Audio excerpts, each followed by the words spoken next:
Hello and welcome to the Pause It podcast. I'm Dr. Sam, and with me is the amazing Dr. Robert. Hey, Dr. Sam, how you doing? I am great. I just got back from vacation and kind of getting back in the swing of things, but it's like the best week to come back because it's like I worked today and then I don't work tomorrow and then I work the next day, but then I'm off and then I work. So it's like Okay. ease in. It's not that bad. It's a nice way of playing it. It's like you planned it that way. It's crazy.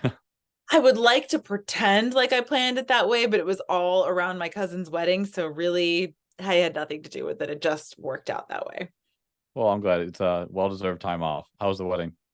It was awesome. We just had a really great time. It was so great to be in New York and to get my kids. They were all the way out on like one end of Long Island at the wedding, and then we went to the city, so they got to like experience the whole thing, which was just they loved it. It was great.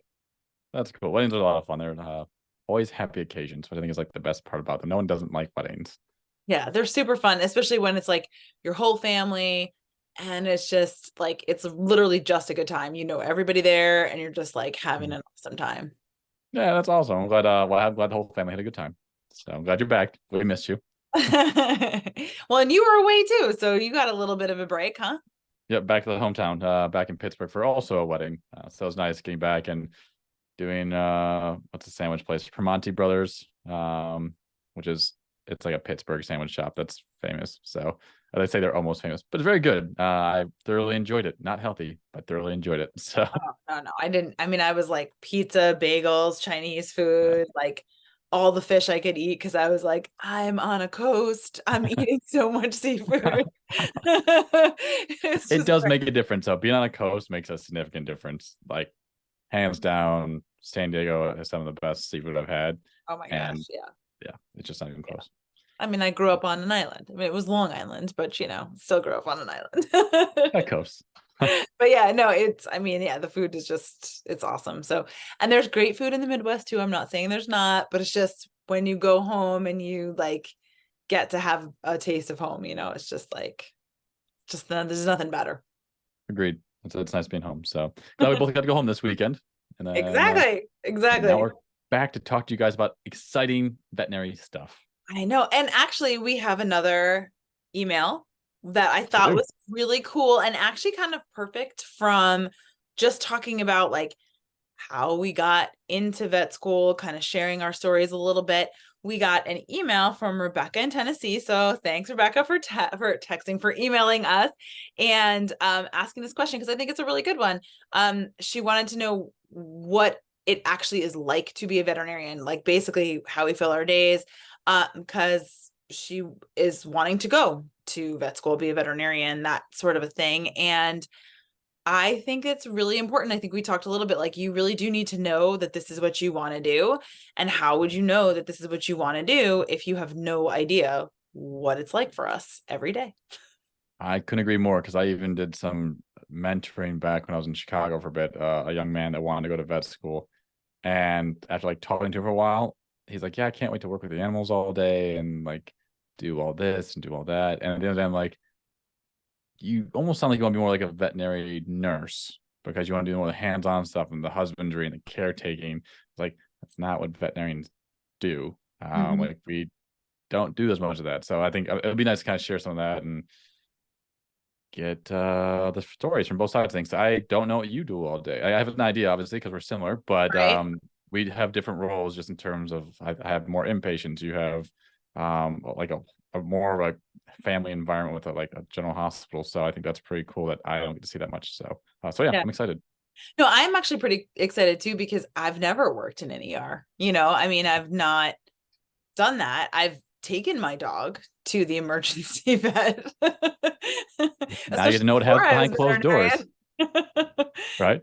you know and I guess really to say that I've never done it, I mean I did in vet school, so I'd be curious to know compared to, because we both did the same critical care service like at Michigan State. I'm like so curious to know, okay, well, what do you do on a daily basis, and maybe too like how has it changed, like all the different clinics that you've been at, have they been the same? Is there kind of a routine or what? So I think is a great topic. I was like super jazzed when I read the email. I was like, yes, absolutely. Let's talk about. I can't even believe we've never talked about this before. So That's kind of the thing. I was like, why haven't we brought this up before? So it's a good topic. It'll be a yeah. good one. Yeah. So thank you, Rebecca. We appreciate it. We hope you enjoy it. So, well, do you want to start? Nah, let's start with you. I think that you're a better storyteller than I am anyway. So That's why don't you not- kind of walk me through the day of Dr. Sam Dawson? Well, I guess the first and most important thing is I really don't ever have 2 days that are the same. And I think that for my personality, that is essential.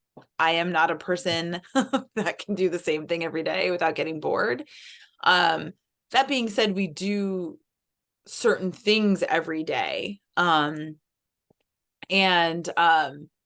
that is still kind of interesting because it is still different. So what I mean is, like, I always have a schedule of defined specific appointments, right? So every clinic has a little bit of a different philosophy on how they handle, oh, I never want to call them routine appointments because very often they don't become routine or you find something that totally is not routine. Mhm. But for those ones that are ostensibly just, hey, it's a yearly examination and we're going to update our vaccines, we're going to probably do that 40X test, which I think we talked about in the tick one, where we're Yeah. looking forward, making sure that we don't have heartworm disease, making sure we don't have any tick-borne exposure or anything like that. So there's some things that we kind of expect to be done every year. And depending on the hospital that you work at, even the vaccine protocols may be different, right? Mhm. So a lot of hospitals will kind of go off the guidelines that AHA puts out, which is the American Association of Animal Hospital, American. I feel like I should know this, but it's some combination of Animal Hospital America. Yeah, it's like oh my gosh, that's so horrible that I just don't have it on the top of my head, but it's because I always switch two of them. So now you're gonna have to look at I do the same. I'll look up. Don't worry. You keep talking. Let me know what it is in a second. But anyway, it's a protocol that's pretty generally followed. But every hospital, depending on maybe where you're located, or just who runs it or who started the hospital, may have, something that they do a little bit differently. So, Yeah. so I would say that generally those appointments tend to be about 15 minutes for us. I think some clinics do 20-minute appointments, some do 10, 15 is okay. I'm kind of slow. And when I mean slow, I mean deliberate. I, I, Thorough. You're I'm very thorough. I check every nook and cranny. I also like to really have conversations with people. I'm obviously a fairly verbose person. I enjoy talking. So, What? yeah. So, so sometimes I have a tendency to get a little behind if people will let me, but my techs are pretty good at keeping me on task. The one thing that I have gotten really good at is talking while I'm doing a lot of the exams so that I'm actually getting a lot of information as I'm looking at the pet. But anyway, so I would say there's a prescribed amount of just those kind of routine appointments. And then every day I usually have one, if not more, procedure that I'm doing. So that's anything from doing what used to be called dental, but a complete oral health assessment and treatment, a cohat, if you will, I know. um and or a surgery of some kind. Now there are some days that tend to be a bit surgery heavy, so some days I will be doing anywhere from 2 to 3 surgeries and a dental, or a surgery and a dental. I mean, it is so varied. And part of it's because they're not just managing my schedule, but they're managing the other doctors, what they have to do, and then all of the technicians that it takes to do that. Because I might want to do surgery all day, every day, but there aren't enough technicians to make that possible. Yeah. So, the way that we kind of pepper things in there is going to be, okay, there's a technician available to, kind of do this anesthetic procedure with Dr. Dawson this day. Okay, that's me. And then, oh, this other doctor has to have this other procedure done. So there's a lot of kind of fitting these puzzle pieces together when you work at a clinic like mine, which is multiple doctors in one clinic. Yeah. And then also too, you have to balance obviously the staff they have to be able to take days off and do it. You know what I mean? So there's a bit of an ebb and a flow to what types of things get scheduled each day. But I would say it's a rare day that I don't have at least like one procedure that I'm doing. And it may be as simple as like just doing a sedation and doing imaging, like, certain types of x-rays that can only be done with a sedated animal, or like, an avulse nail, or, something happening that we can kind of plan for.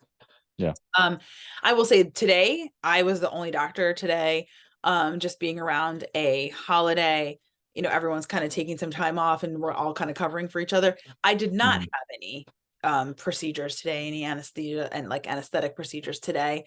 But I did have a lot of like follow-up appointments from things that I had seen previously, a lot of like just yearly exams with vaccines and stuff like that.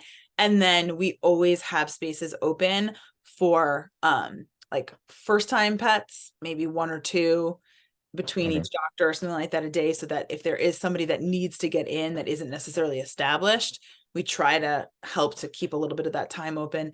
And then we always have times open for same day appointments, so that if there's an emergency or an urgent thing, we can try to get them in. Like I had a dog that had been sick all weekend, and so the owners were really concerned, especially because tomorrow's a holiday. So it's like, okay, well, they wanted to get in with us because they had tried to go to the emergency clinic and couldn't get in, just because 12-hour wait, and they didn't get seen because it wasn't urgent enough. Obviously, those decisions have to be made because there's more urgent things coming in. That dog was stable, and did fine, did great. I got to see him today. Another patient that had like an eye issue. They had thought maybe the eye had gotten scratched. One patient that had an anesthetic procedure that just wasn't recovering as well from something last week. That was one of my, the other doctors. They did everything great. Like there was no issues. It's just sometimes, there's things that come up secondary to anesthesia that just requires someone to take a look at. So, so those were some of the things that kind of got slid in today. Right. And, then a lot of the days, there will also be, like when we don't have enough exam times that we can like actually get me to go into a room and visit. Like there was somebody who had a concern about their dog. And I was like, you know what? I don't have time to maybe go into a room with you, but if you bring the dog by, I can at least take a quick peek at them, make sure they're stable, make sure there's nothing going on. Or if it's something really simple, I can just kind of solve it. And it's going to be quick, but I can fit it in, and so we do have a few of those. And then sometimes we have ones that just get dropped off and we have to just find time to take a look at them. Sometimes those are ones that need maybe a little bit of a workup or something like that, that it's like, I'm not going to have the immediate answer right there, but I want to keep them because they may need treatment. Maybe they're a hospitalized patient that, needs whatever it is, fluids or, some sort of symptomatic care. That's an average day.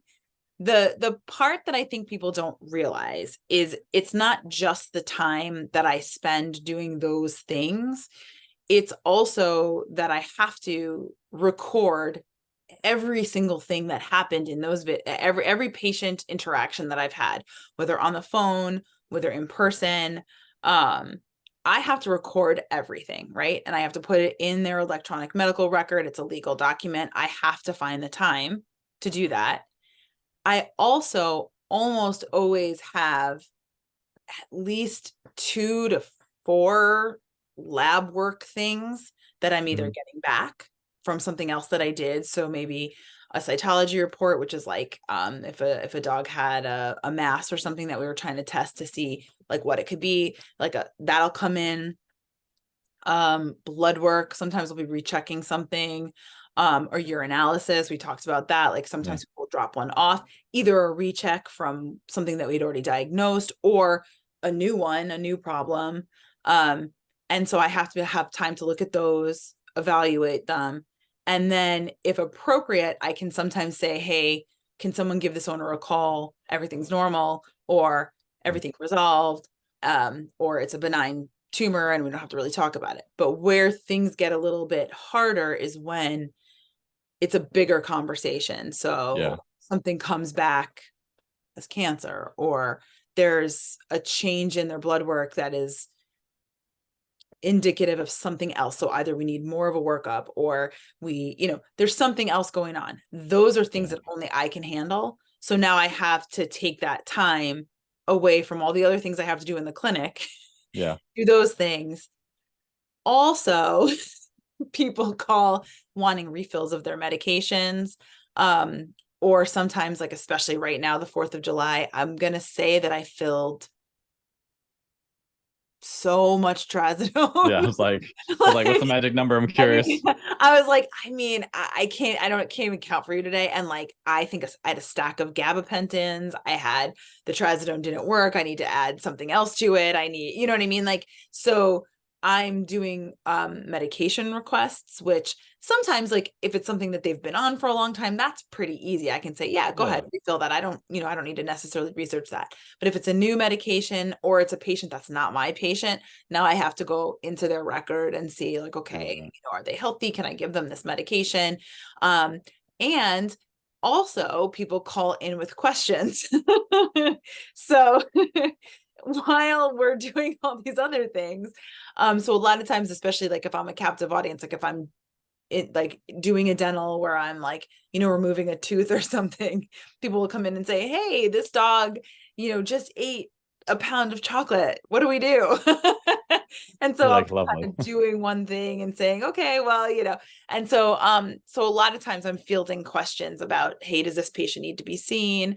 And where that gets tricky, really, you get pretty good at kind of multitasking and answering questions while you're like, if you left, like, if you leave a room, you have about 5 seconds before you walk in the next room where people ask you about 30 questions about things that are going on. You're trying to duck and weave, like, they can't find me. Yeah, you're like, I'm not here. You can't ask me questions right now. But I think that if it was just like doing the stuff that you have to be present for, it would be one thing, but you really do have to learn how to have a hospitalized patient that you're responsible for, while you're responsible to go see another room, while you get ready to go into surgery, and then, check on that patient, make sure they're okay, check their labs. Like, it's a lot of just keeping yourself organized, keeping your thoughts together, and also knowing when it's something that I need to just take 5 minutes. Like, I need a minute to like focus on this, and I might have to look something up,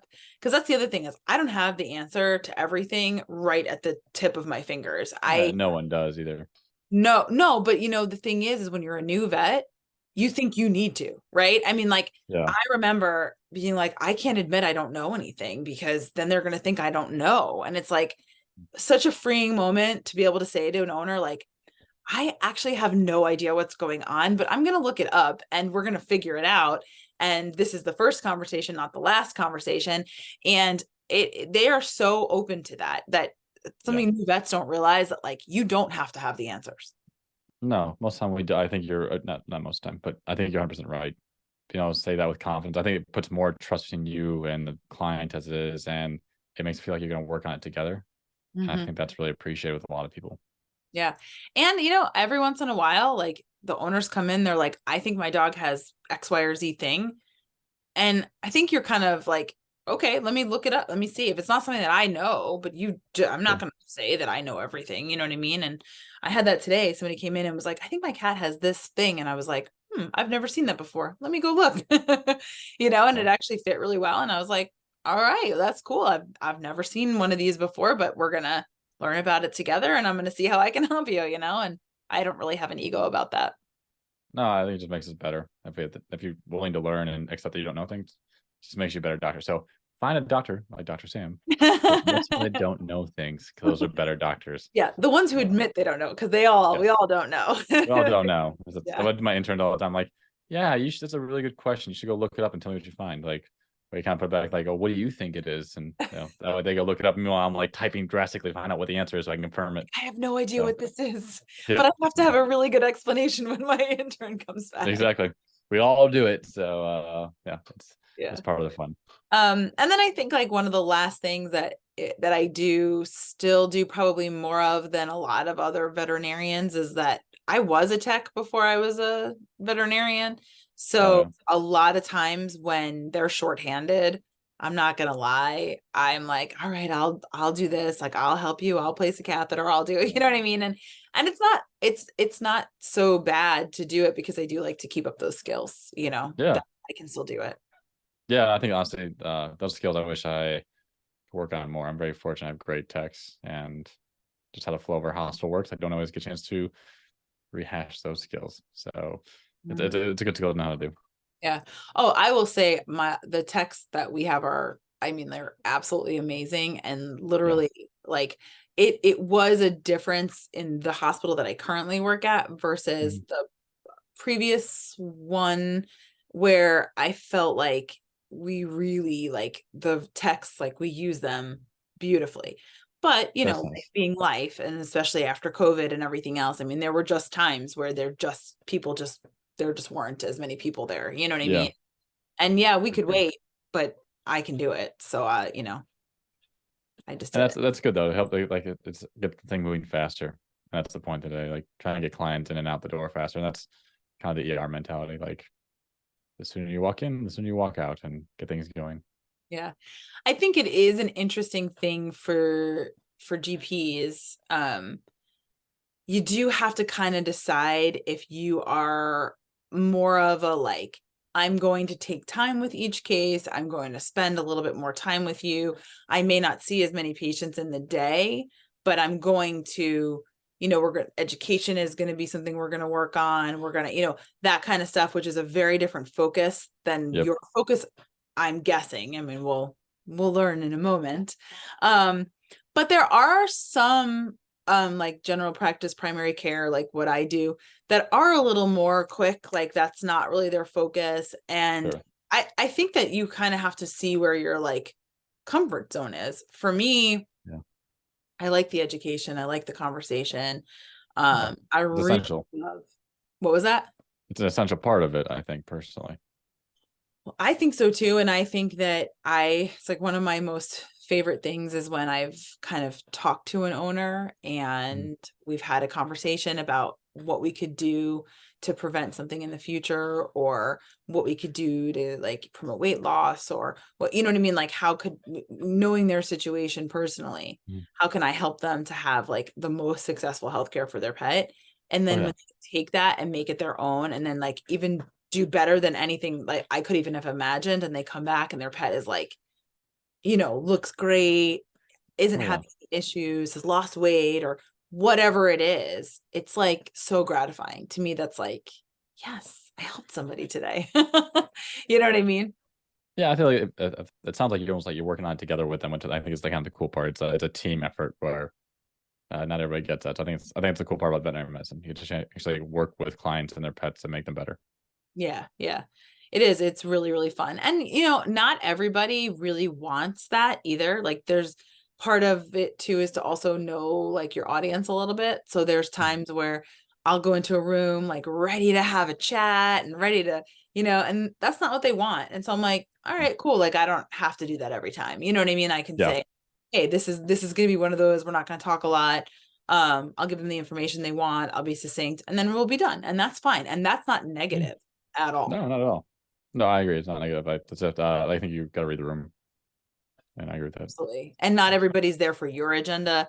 You're kind of got to be there for theirs. Yep. And there's some people that can talk to you for hours. I mean, you'll be standing there with your hand on the door. Like, get me out of here. And you're like, I mean, and the hard part is there's some people I love to talk to, but I have like 8 more patients I have to go see, so I gotta go.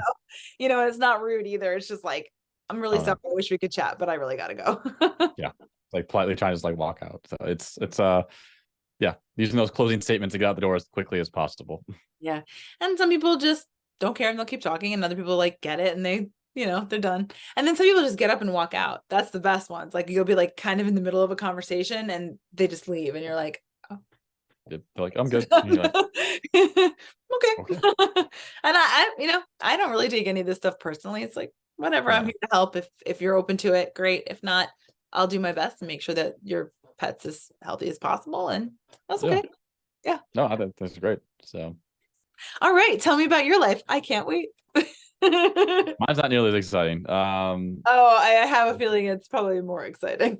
No. We all do cool stuff. I think the biggest difference between probably what you do and I do is rounding. Um, Mm. Whenever I get in and whenever I leave, we have to round on all the patients that were currently hospitalized. So it's our job to take care of those patients overnight when they're on their fluids and they're getting treatments, make sure that I know about every patient that's in the hospital, and then relay that to the next doctor in the morning. If it's someone different, it's a bummer because it takes longer to round. It's the same person, it's great because they're quick updates and you're like, they did great, nothing changed, or cool stuff like that. You But already know. yeah, like, their backstory because the backstory takes the longest part.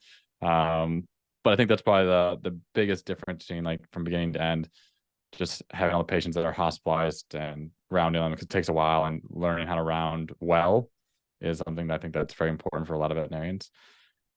And how to do it concisely is also important because ER is all about speed. At least for me, it's about kind of as you said, you're like, yeah, some clients don't like to talk too much.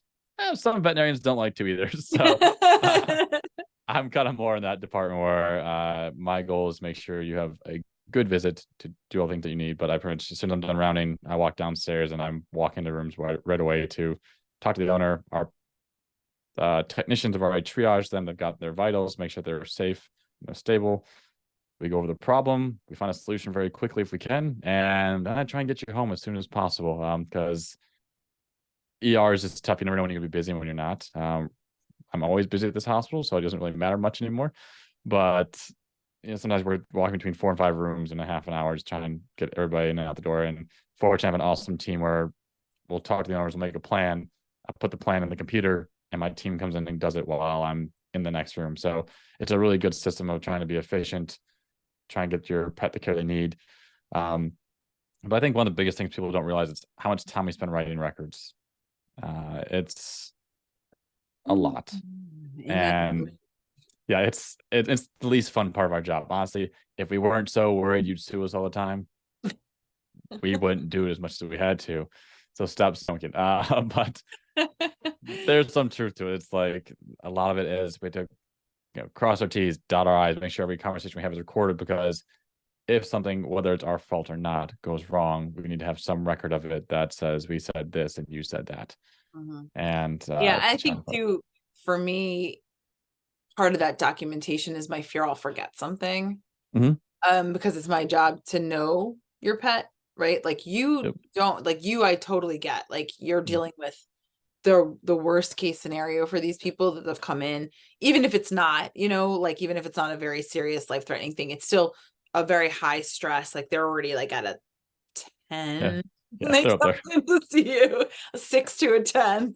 But and not to say that we don't have those. I mean, we do. I mean, we have very much come in and you deal with them. You triage them, you get them, and you get the plan going exactly the same. For me, it's just not, those are so few and far. I mean, we get urgent things.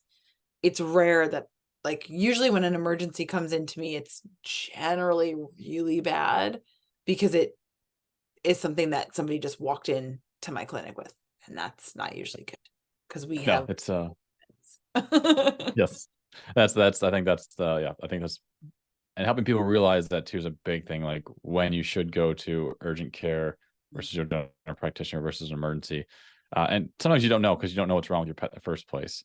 And so it's not necessarily anyone's fault. But some things are a little more obvious, like if your dog has an ear infection, probably not an emergency. It can wait. Yeah, exactly. Maybe urgent care is not bad. That's what urgent care is a good choice for.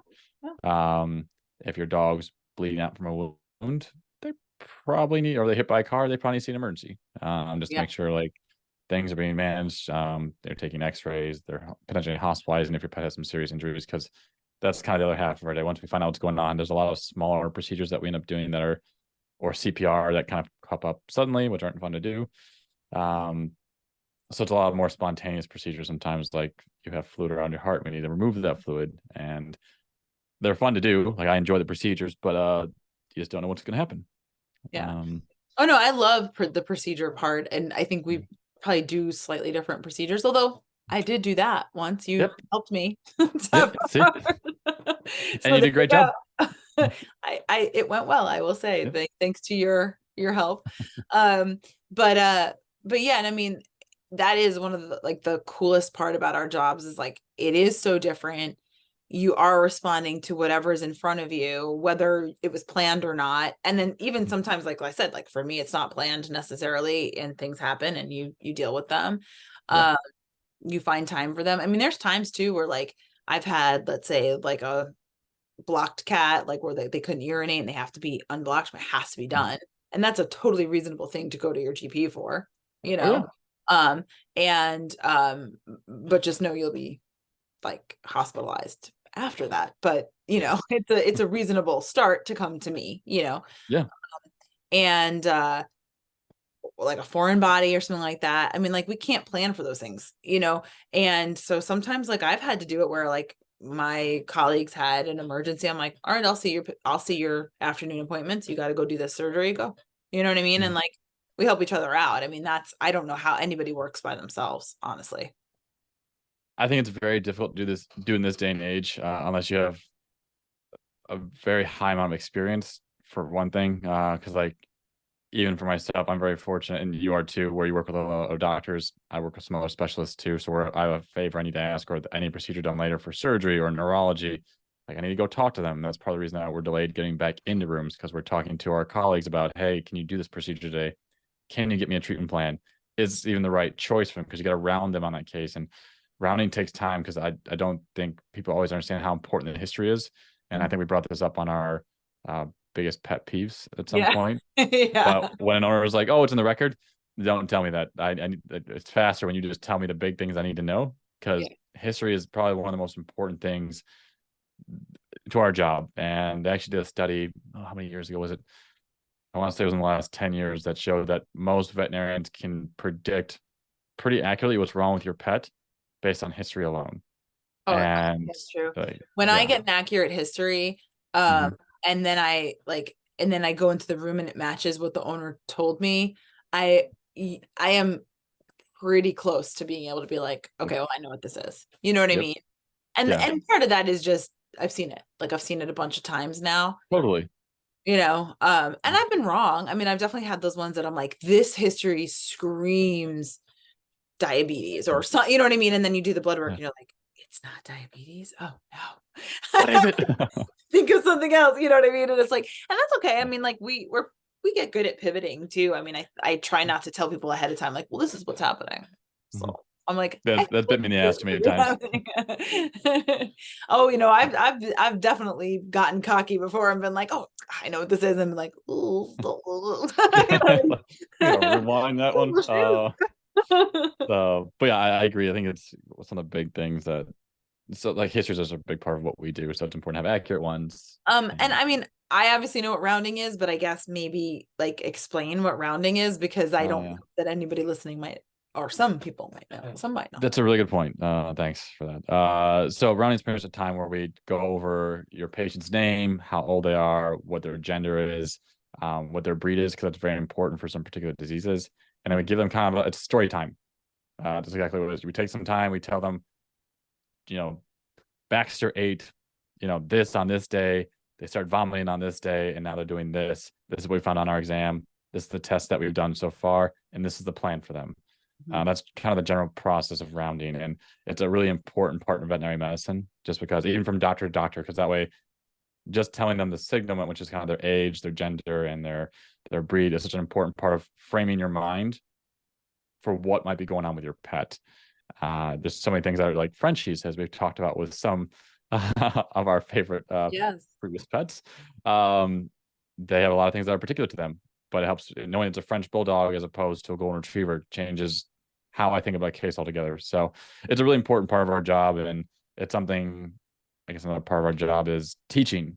Whether we have new veterinarians that we're working with, I'm fortunate to work with interns and residents, and they're teaching me things. We're teaching them how to be doctors in many cases, and sometimes it takes a little longer, but it's really good for them to get the experience and the.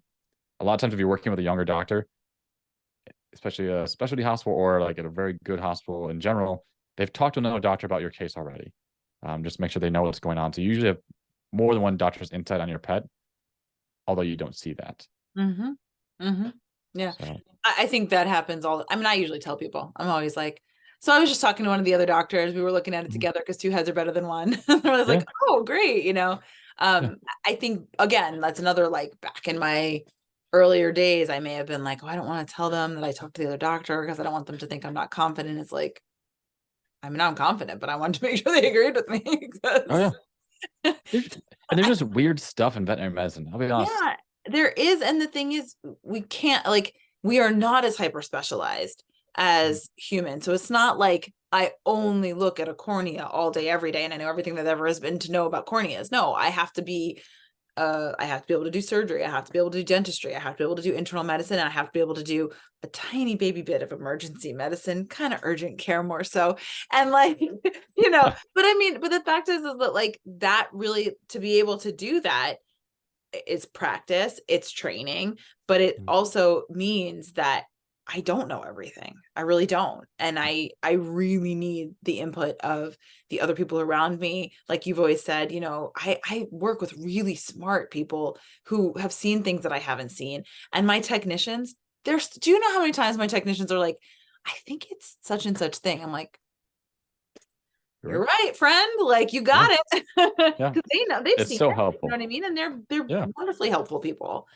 Really Oh, smart. incredible. I mean, having great technicians, like you said, is like, I think we've said it before. I don't know how to say it more times. I love my technicians. They are Mhm.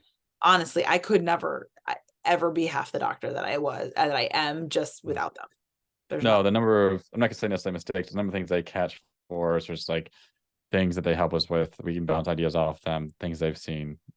They're instrumental to getting done what we need to get done. And I encourage you to give them a big high five when you see them because they are awesome people and they do so much for your pet that you don't even see behind closed doors. And It's they love your pets. Like so yeah, do we. I mean, like it's funny because you definitely catch me like snuggling an animal that's in the back or just needs a little love. This is part of why we do what we do. But like yeah, the amount of times that they are just going above and beyond, like giving them a bath if they got dirty, or just doing something to make them more comfortable.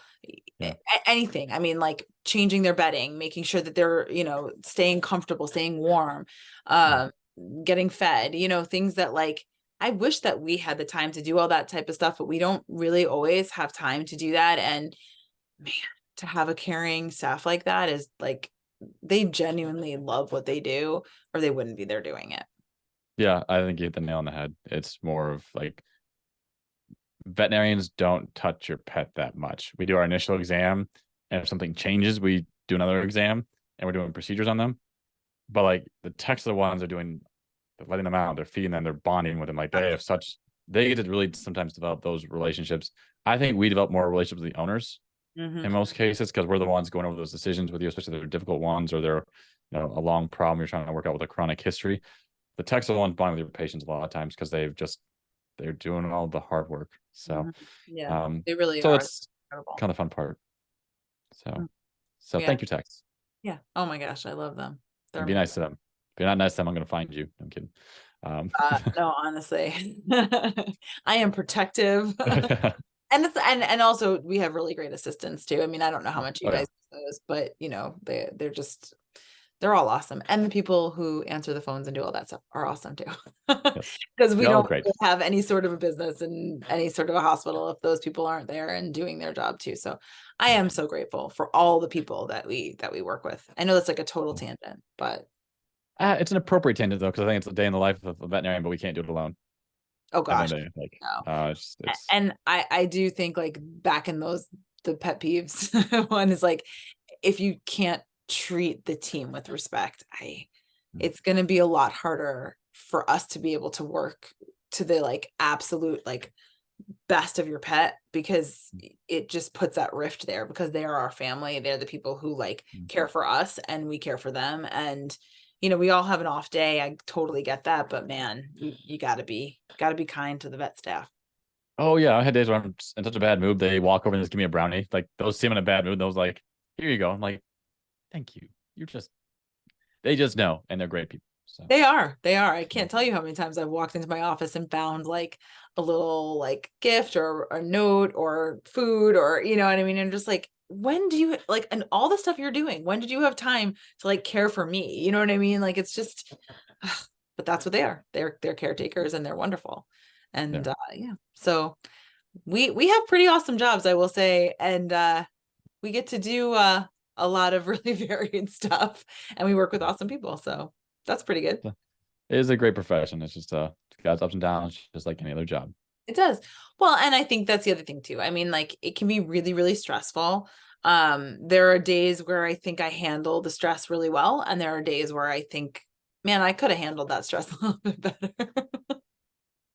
I agree. We all do that one, I think. You know, But and then there are some days where I feel like I can't, like, there's just so much, you know what I mean? And I think I do think if you ever want to be a veterinarian, Rebecca from Tennessee, be really good at typing. oh God, yeah, that's probably the best advice I can give you. Yeah. Like, And go work at a clinic. I mean, I think we both said this last time when we were talking about like how to get into vet school. Make sure you like the vibe, make sure that you like the people, make sure that all of the interactions with the owners that you see are things that you can handle. mhm, Because you do have to be able to go from being in a room with a 14-year-old dog that you are probably going to euthanize, if not that day, but like soon, into a room with a puppy 5 seconds later. And you know what I'm saying? Like, I don't know, maybe you don't get that quite as much, but I mean, there have been times I've walked out of a euthanasia and into a puppy room. oh yeah, It's that a happens. hard transition. It's yeah, I think that's a really good point. I didn't even think about that, but yeah, it's just that almost that bipolar nature of it, where you like had to like be grieving with one family, then you walk back in the next one as the puppies bouncing around because they ate some chocolate, and they're like, "This is the best day ever," and you're like, "I'm about to make you puke." So like, so Well, it's for me, it's yeah. just I'm about to give you your first vaccine, but I'm like, I'm gonna make you puke. So yeah, it's definitely yeah, it's your emotions are a roller coaster the whole it time. is. And I think you have to know for sure that you can handle that. And I think it's really hard if you haven't even been in it, um, to know that you can handle that. So I'd go and make sure. Because I mean, it's genuine. I mean, like, I have cried with people, and you know, sometimes it's hard to be like, okay, now I gotta go be a different person in this room, like, you know, myself, but like a different part of me that's happy and now with a puppy. And you know what I mean? It's a Yeah, hard transition. I think it doesn't, a lot of people, it is a, that's what burns them out more so even than the like frenetic nature of the day. You know what I mean? yeah, Um, yeah, 100% agree. It's just the ups and downs. It's a lot taxing. yeah. And a lot of days, like, you know, if you were like, I looked at my schedule this morning and I thought, oh, I might have a minute at like around like the time where one would usually get lunch to like eat. I might do that today. And and then I was like, oh, I have just enough time like to run out and go grab food because I forgot to bring food. And then I That came sounds about right. on the phone while I was eating and like answering my calls and stuff like that. But yeah, so I mean, you think you have to, you know, and it's hard too, because like for me, I have 3 kids, and so it's like there's times where, you know, I need to make a phone call to their school, or I have to call their doctor, or I have to do, and there's very little time to do that type of stuff. Yeah, I agree. There's Hardly any. yeah, I think you like when you were talking about it earlier, it's like you're in rooms, you're doing procedures, you're calling on blood work, you're following up on prescriptions, just front desk questions, people calling in. Like it's just a lot. And then your personal life has to fit in there somewhere, and there's not a lot of room for it during the day.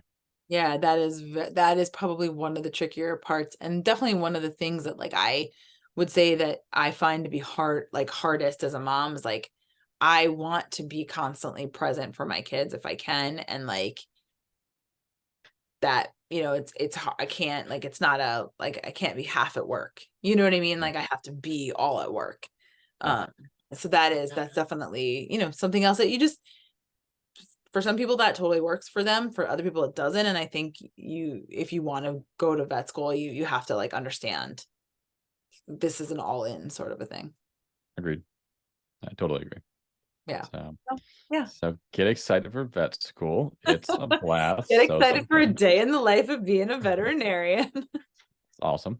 But to be fair, there's also different types of veterinarians. And I know we've said like we will eventually talk about that. We'll probably have someone come on and visit that does a totally different type of veterinary medicine.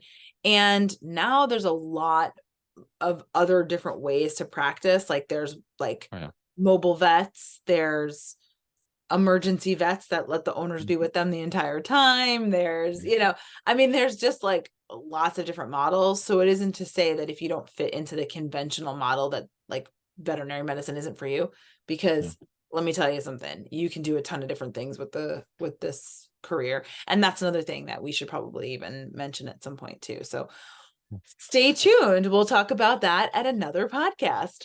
Yep. I think it's a great way to end this one. And I want to thank you guys all. Thank you for the question. First of all, I think that's a great one. Yeah, and it's if you a have really good more one. questions, send them to podcast@mybalto.com, and we'll answer the next couple that come in. So thanks for listening, guys. We really appreciate it. Yes, this has been the Pause It podcast. We hope you all enjoyed a day in the life of a veterinarian. Sounds great. Thanks, guys.